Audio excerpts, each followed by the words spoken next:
Today on Bridges, we will be talking about what I think is one of the world's hardest jobs, and that is motherhood.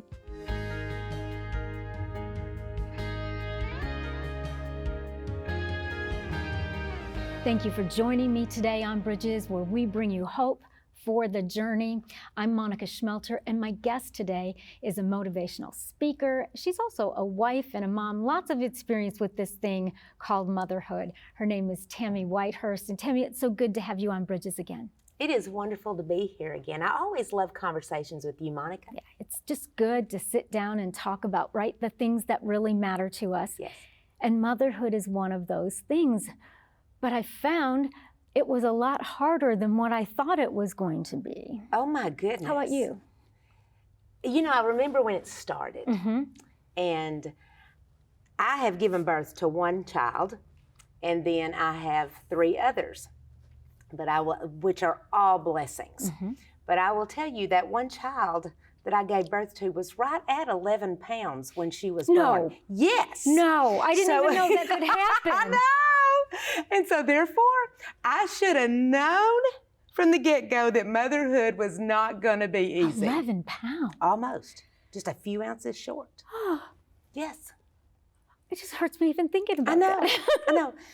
It was tough. But I will say that she came into this world a bouncing baby girl who didn't want to be with anybody but her mama. Oh, my goodness. She wanted to be beside me at all times. We couldn't leave her with the babysitter. We couldn't leave her with parents because she would scream from the time we left her to the time we got back. You know, I think about my mom and my sweet mama and my sweet grandmama when she was alive. They would say, Tammy, just give her to me. Just give her to me and y'all go to dinner. Yeah. That was tough back then. And what I can remember so much is that, you know, as a young mama, and your Ashley is a young mama here in the studio. And we were just talking about how, it's the hardest job ever, but it's also the most wonderful job. It is. It is. The most wonderful. It is. We just don't realize all what it is until we get into it, right? That's right. And it had to be miserable to be at dinner knowing that your sweet girl might be crying with your grandma. Well, you know, I felt sorry for my grandmama because I knew that my baby was going to be just fine. And sometimes as young mamas, and it's been a long time since I was a young mama, Monica, but sometimes we just need that time to go to the bathroom by ourselves. Absolutely. We need to go on a date by ourselves with our husband. We need to go to Target alone. How about just a shower? Oh my goodness, yes, just by ourselves. Yeah. And from there, then they begin to grow up. And I know that I used to throw birthday parties that were over the top, and she just clung to me, for, like I said, from the time she was born. And then as she started getting older, she would cling to me. And we would do all kinds of things. We went to see Barney in concert. Her birthday parties were always over the top. And then at some point, I embarrassed her, Monica. Oh, yeah, that happens. Yes. See, I never thought that would happen to me because I thought I was going to be like the cool mom. Yes. Oh, no, I did not stay the cool mom. I became like an embarrassment. Like, Mom, don't say that. Exactly. Don't do that. Exactly. Don't wear that. Exactly. It's like, oh. That was kind of like that 5th grade and then that junior high stage. I always thought I would be a cool mom. Yeah. And instead, I was the very uncool mom. I just touched that. I was the very uncool mom who she really didn't want to be around all the time. But before, she'd always cling to me, so I didn't understand, and it was hurtful. Oh, yes. It was hurtful. It is. And every mom, probably most every mom at some stage goes through this. And it can either come to you as a complete surprise, a shock. I've never heard anyone say it's a welcome relief. But we either become uncool, or they just want us to go away, or they just want to be with their friends. And there comes this time that their friends or whatever become, or seemingly become, more important than we do in their lives. Yes.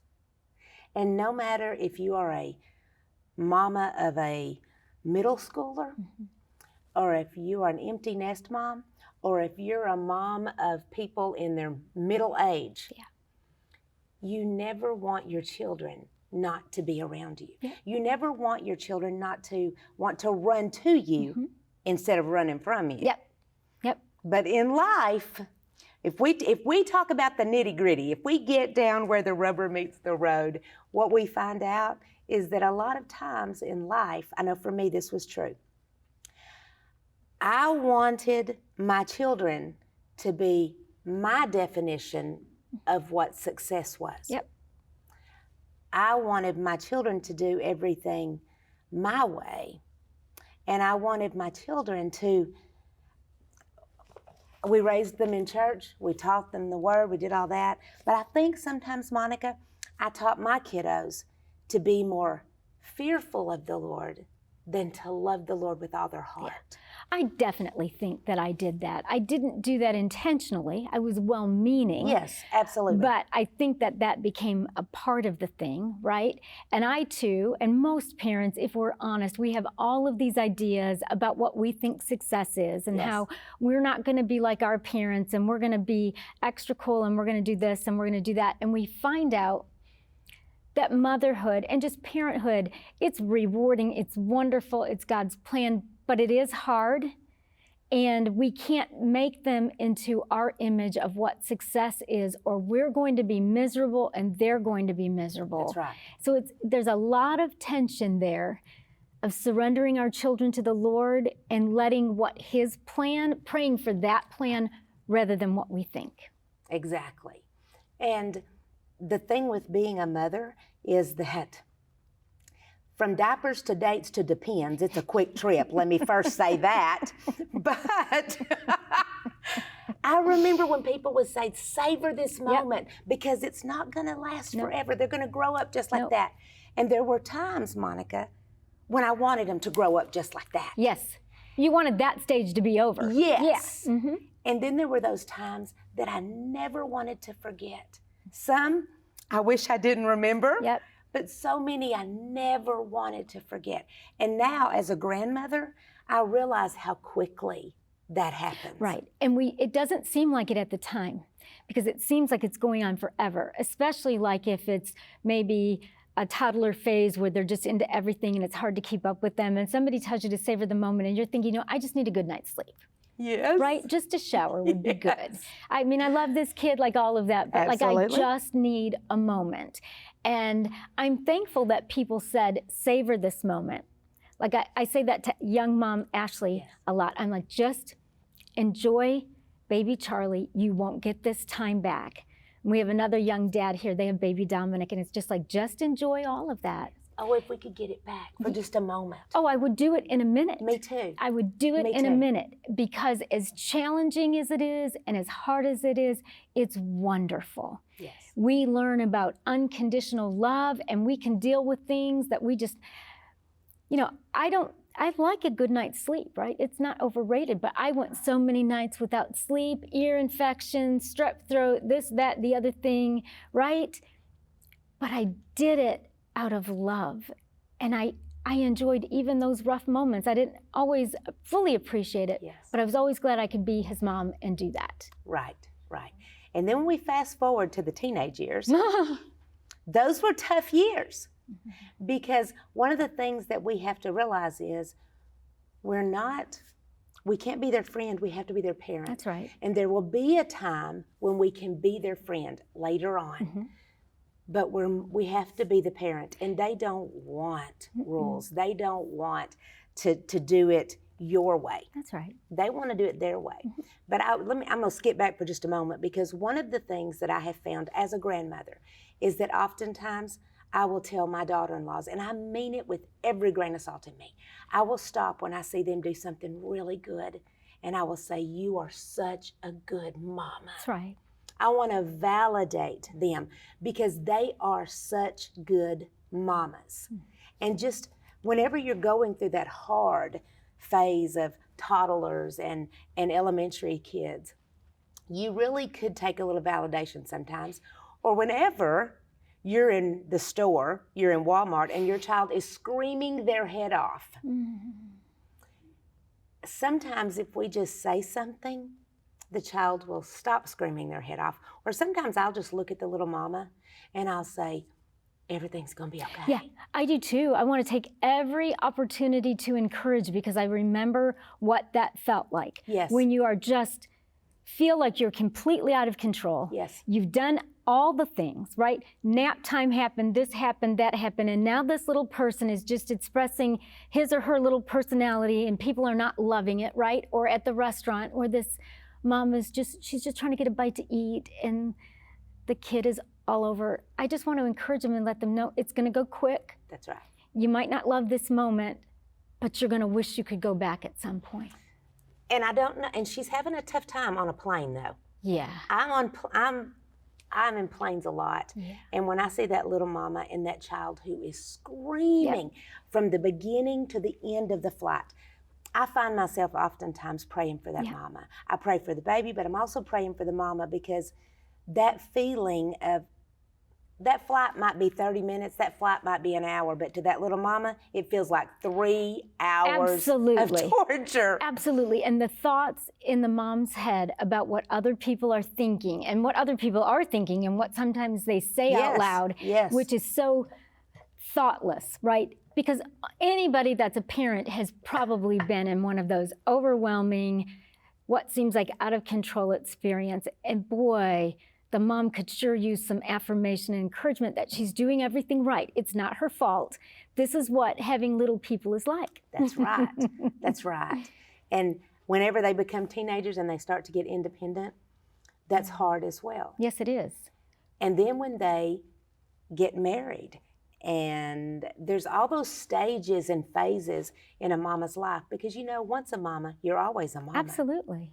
Even if our children are in their 30s, and my daughter's almost 30, and my other ones are already over the 30 bridge, and they think they're old. Oh, they're not old, because if they're old, then we're ancient. You know, that's right. So our son just turned 35, and he informed me that he's elderly. And I'm like, I think you need to stop talking right now. I think I'm not going to listen to that. That's right. Because if you're elderly, like, what am I? That's exactly Seriously, right. We're not having any of this at the Schmelter home. You know, we just had them there. We have what we call family feed on Thursday night. And family feed is whenever mama cooks all the food. Oh. Because what I have found is, if you will do all the cooking, they will come. Mm-hmm. And my daughter lives in North Carolina, but our other children are rather close, and so our grandchildren are close. But if I say I'm cooking supper, they're all gonna come in. And I absolutely love that moment. And our son, one of our sons, he's a real estate agent, and he used to do what I call jump for joy, and he could just jump way up and touch his toes. He wasn't a cheerleader. Nothing of the sort. As a matter of fact, he went on a football scholarship to college, so he was an athlete. Nice. But I said, can you still do that? And so as all of us got around, in front of a camera, he jumps up, and I mean, he comes this far off the ground. My goodness. And touches toes. Now, me as a parent at that age, no, you couldn't even have slipped a tiny book underneath my lift. But I will say that they are such good parents. And I love and their kids, whenever they did that, they were just jaw-dropping. Their kids look at their parents right now, and they're at that, mom is a hero. Exactly. My dad is a hero. Mm-hmm.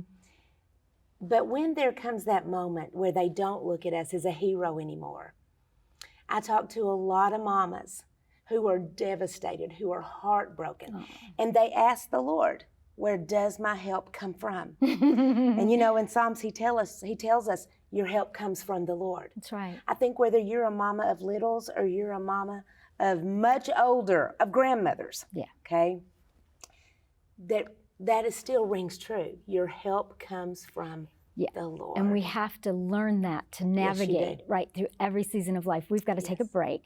We want you to stay with us. When we come back, we're going to continue talking about motherhood and give you hope for the journey right here today on Bridges. Don't miss another episode of Bridges. Subscribe to our YouTube channel today, where you can find all of Monica's latest teachings. Just visit youtube.com, search Monica Schmelter, and click subscribe. Once subscribed, click the bell icon to get notified when a new episode is available. Thanks for watching Bridges.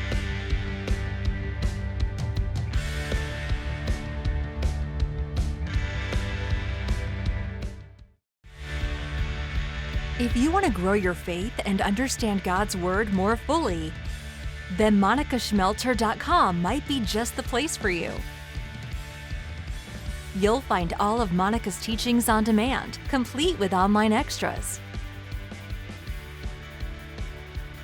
Get started today, because truth changes everything.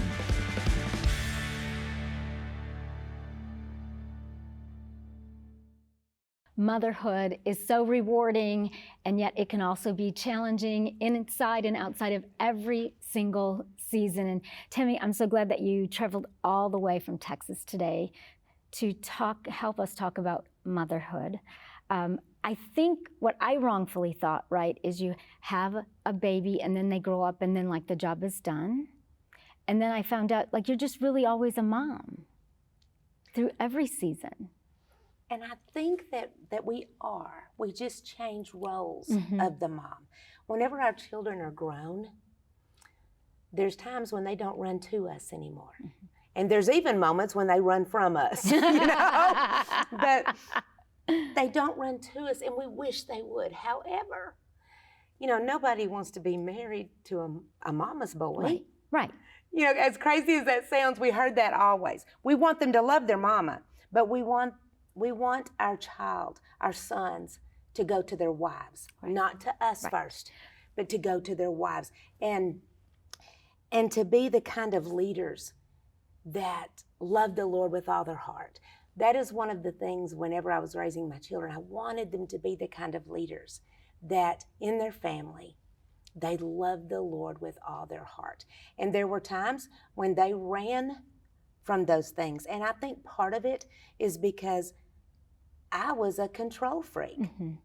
And confessions of a control freak here, when your children begin to run from you instead of to you, we do have to stop and we have to reflect on, okay, am I giving my opinion when it's not asked for? Right. Because when the opinion is given and it's not asked for, Monica, it's really criticism. Right. And they know that. Yes, they do. They know that intuitively. And so I have to ask myself a lot, have I just been asked for advice? That's right. Because if I haven't, then I just really need to be quiet. I need to trust that we took him to church, we taught him to pray, we did all of that. And so now this is on him. And so if he's not asking me for advice, I can think about it, I can pray about it, but I shouldn't be opening my mouth. That is true. The older we get, as moms, we have to be quieter at times, and that is hard a lot as well. Because I can hear a mom of an adult child saying right now, but what if my kid is making a mistake? Don't I need to do something? And when you say that, oftentimes as a woman in ministry, women will come into me and they want to talk about their child who is just, they bottomed out, or they're in jail, or they've made terrible mistakes. And I will look at that little mama, and let's say that their child is, you know, even if they're 50 years old, they're still your child. That's right. But I will look at that mama sometimes and I will say this, your adult child's behavior is no longer on your parental report card. That's right. That is something that as mamas, we have this mama guilt about everything that they do that turns their world upside down, because somehow we think that we fed into that in some way. But we have to realize that as adult children, they do make their own decisions. And instead of going on guilt trips, we need to take girl trips. Yes. That's what we need to do. Yes. And enjoy, right, that season of our life, and go and do things and trust that just like God worked everything out for our good, He's going to do that for our adult children in their lives too. Yes. Because even if we could get our adult children to do what it is we think we want them to do, it wouldn't be sincere, and it won't last if it's not coming from their heart. And the biggest thing is, they can't find our Jesus. They have to find their Jesus. That's true. They can't ride on the heels of mama's faith. They have to embrace their faith in the Lord so that they can follow, so that he can light the path. There is a scripture that says, surely goodness and mercy shall follow you all the days of your life. The key word there, Monica, is follow. And unless you step forward, it can't follow you. Correct. Follow. And what we have to do sometimes is let them step forward. We have to let them walk away from our hip and walk on the trip that the Lord has them to go on. Right. And sometimes, just like in my own life, I've made many mistakes. They're going to make mistakes.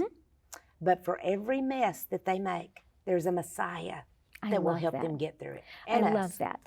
And when I look at my life, some of the best lessons that I've learned have been in my seasons of failure and disappointment, and that I just can't see what's next, and oh God, how did I get to this place in my life?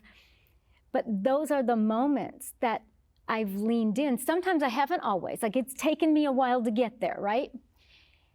But that's when I grow, and we have to be willing to allow our adult children to do that too. You know, when they're little, right, and they're taking their first steps, as soon as they start to fall, we grab for them.